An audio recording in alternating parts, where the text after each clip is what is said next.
The maitre d' at Dino's restaurant next door to 77 Sunset Strip was Mario.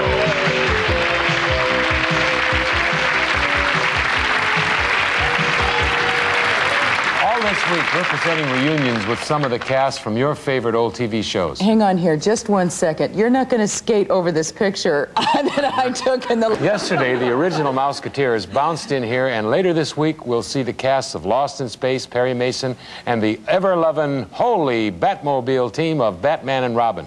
And today, we're going back to one of the most famous addresses on TV, where Cookie was always ready to lend you his comb. 77 Sunset Strip. The address was 77 Sunset Strip. The flashy detective series ran from 1958 through 1964 and starred Ephraim Zimbalist Jr. and Roger Smith as government agents.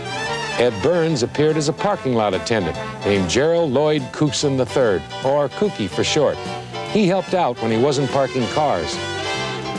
Other regulars were a beautiful French phone operator named Suzanne and Roscoe, the racetrack tout, played by Louis Quinn. Cookie, Cookie, lend me your comb.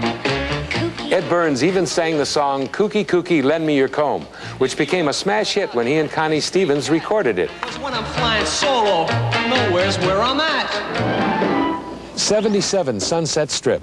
For 6 years on TV, they made you feel like it was just down the block.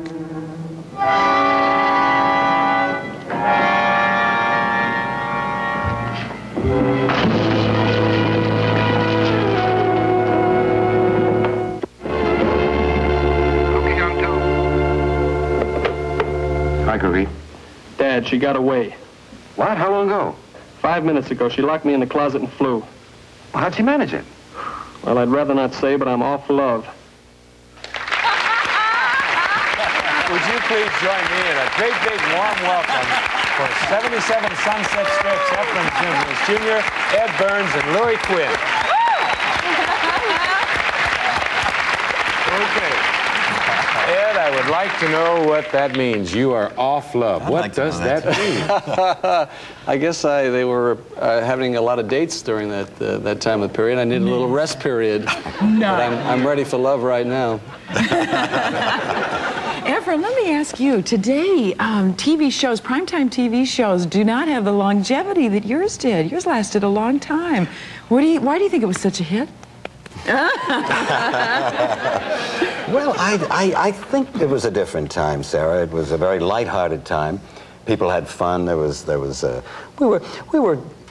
had no set format. We could just pretty much go in any direction that we wanted to, and then it was an easier time, I think.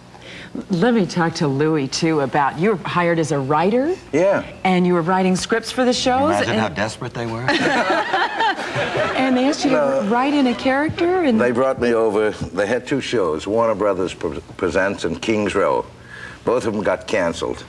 So I thought I was going to lose my job. That's right.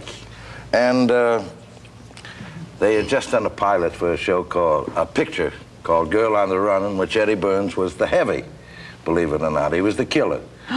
And a note came across my desk and it said, Louis, try to think of a sometime running character for a show called 77 Sunset Strip. So I did. I patterned a character called Roscoe, after my favorite vaudevillian, Ted Healy in The Stooges. I dressed him like Ted Healy, and I made him a racetrack tout. You see? Now, I suggested 3 people to play him. Joey Fay, Herschel Bernardi, and one other chap that's married to Imogene Coco now. What's his name? King Donovan. They all wanted $150 for the day's work. Warner's paid $90 in those days. That's it. Take it or leave it. $90 a day. Now Jack Warner called me in the office with Bill Orr, his son-in-law, and Hugh Benson. And they said, kid, you're going to play the character. I says, I never acted in my life. He says, you wrote this stuff, you can play it. I said, I don't belong to the guild. He says, we'll get you a card. So they got me a card, and they took $25 a week out of my salary till the card was paid for. True. Really? Did you get the 90 a week? No, 90 a day. 90 a day? No, I was getting $387.50 as a script editor. they gave me another $12.25 or something for being an actor. You wrote the part and starred in it for 12 bucks. And I got $12.50. And they called me up in the legal office and signed me to a hyphenate contract, actor-writer. Oh. And then I told Mr. Zimbalist's agent what I was getting. He says, I'll get you a good deal. So he got negotiated. You to he got me $50 a week more. Aww. That was a good agent. And boy, the rest is history. We're going to be right back with some more memories from 77 Sunset Strip.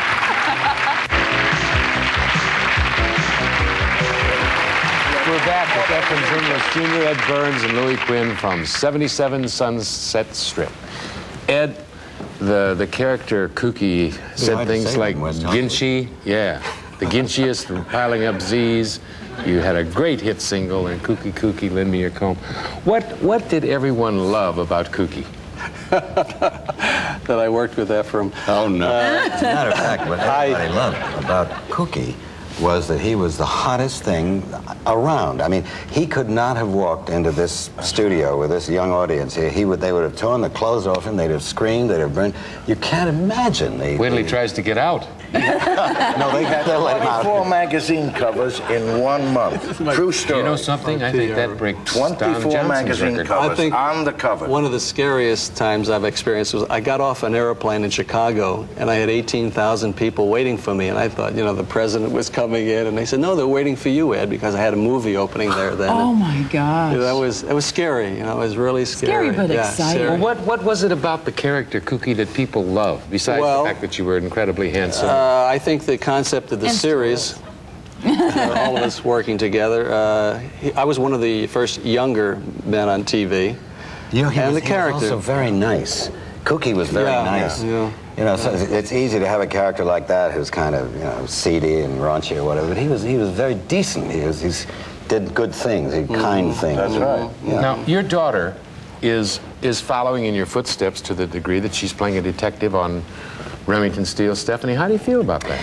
You know, it's an interesting thing, Mac, but the closest thing that I can think of to 77 Sunset Strip is Remington Steele. It's that kind of a show. It's loose, it's tongue-in-cheek, it can be bent one way or the other pretty easily. You know, it's a very similar format. And it's odd that so many years later she should be doing a show like that, you know. Have you given her any advice? I wouldn't dare. Oh. She gives me some. Don't act. Don't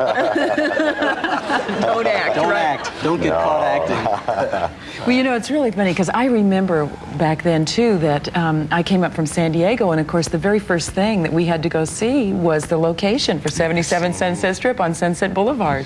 You can still see it today. Now, Louis, in the addition little thing is to gone. excuse me, in addition to writing, you did some of your own stunts. Oh, yeah.